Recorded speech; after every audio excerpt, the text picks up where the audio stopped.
হিতাধিকাৰীৰ সামগ্ৰীক গোগ্ৰাসে গিলিছে বিজেপি নেতাই শূন্য সহনশীলতাৰ শ্লোগান দিয়া চৰকাৰৰ দিন দুৰ্নীতিৰ বজাৰ বিজেপি নেতাৰ ঘৰত ওলাইছে দমে দমে সামগ্ৰী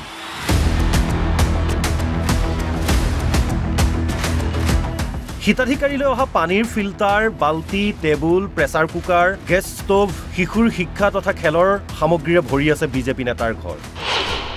বান্দিলে টকালৈ বিজেপি নেতাই উঠিছে ফটো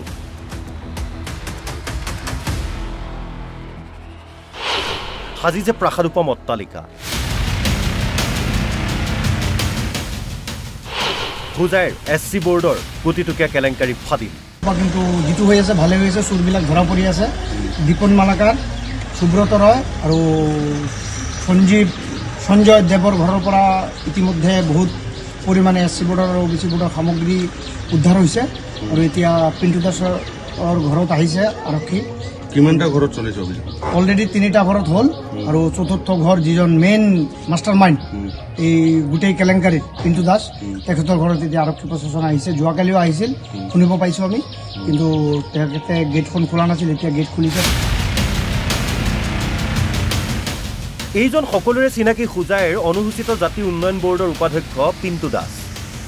অভিযোগ অনুসৰি পিণ্টু দাসৰ ছত্ৰছায়াতেই হুজাই এছচি বোৰ্ডত চলিছে কেৱল আৰু কেৱল দুৰ্নীতি প্ৰসেনজিৎ দাস নামৰ এজন বিজেপি নেতাৰ গোচৰৰ ভিত্তিত আৰক্ষীয়ে চলাইছিল অভিযান পিণ্টু দাসৰ লগতে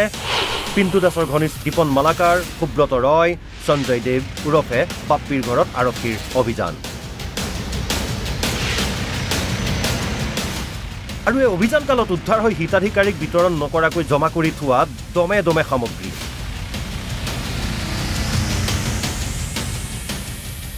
আৰক্ষীয়ে ট্ৰাক ভাড়া কৰি সামগ্ৰী নিবলগীয়া হয়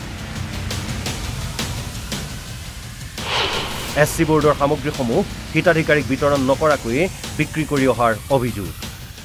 মান আগতে হুজাই থানাত এটা কেছ দিছিলোঁ মই এছচি বোৰ্ড আৰু অ'বিচি বোৰ্ডৰ কেলেংকাৰী তো কেছ নাম্বাৰ আছে 65/25 এই কেছৰ সংক্ৰান্তত যোৱাকালিৰ পৰা হুজাই আৰক্ষী প্ৰশাসন আমাৰ শুনিব পৰা মতে হুজাই বিধায়ক মাননীয় ৰামকৃষ্ণ ঘোষৰ নিৰ্দেশত এখন অভিযান চলাইছে যিটো অভিযানত দীপেন মালাকাৰ সুব্ৰত ৰয় সঞ্জয় দেৱ এই তিনিজনৰ ঘৰৰ পৰা সামগ্ৰী পাইছে আৰু পিণ্টু দাসৰ ঘৰত চলি আছে অভিযান তেখেতৰ ঘৰতো পাইছে আৰু ৰঞ্জিত বিশ্বাস এছচি বোৰ্ডৰ চেয়াৰমেন আৰু আগৰ ৰিটায়াৰ্ড হৈছে অৱসৰপ্ৰাপ্ত সজল নন্দী বৰবাবু সিহঁত সকলো এইটোৰ লগত জড়িত আছে তো আমি আশা কৰিছোঁ আপোনালোকৰ চেনেলৰ জৰিয়তে মাননীয় হিমন্ত বিশ্ব শৰ্মা মহোদয়ক যাতে এই বিষয়টো 65/25 কেছত পূৰ্ণ তদন্ত হয় আৰু দোষীসকলক যাতে কাৰায়ত্ব কৰা হয় পিণ্টু দাসক আটক কৰিছে নেকি পিণ্টু দাস আমাৰ শুনামতে পলাতক অৱস্থাত আছে অহাকালি পুলিচ অহাৰ আগতেই পলাই গৈছে তো পুলিচে তাৰপিছৰ পৰা যোৱা ৰাতিৰ পৰা ঘৰটো বন্ধ আছিল মাইকী মানুহ আছিল কাৰণে পুলিচে ঘৰটো কৰা নাই ঘৰৰ বাহিৰত পহৰা দি ৰাখিছিল আজি ৰাতিপুৱা পুলিচে সোমাই এতিয়ালৈকে তদন্ত চলি আছে লগৰ তিনিজনক আটক কৰিছে লগৰ দুজনক আটক কৰিছে এজন পলাতক হৈছে দীপেন মালাকাৰ পলাই গৈছে পিণ্টু দাসো পলাই গৈছে আৰু এতিয়া অতি সোনকালে যদি ৰঞ্জিত বিশ্বাসৰ ঘৰত আৰু সজল নন্দী আৰু সঞ্জয় দাস বুলি এজন আছে এজাৰবাৰীত তেখেতসকলৰ ঘৰত যদি অভিযান চলায় অতি শীঘ্ৰে অভিযান চলালে আৰু বস্তু পাব বুলি আমি আশা ৰাখিছোঁ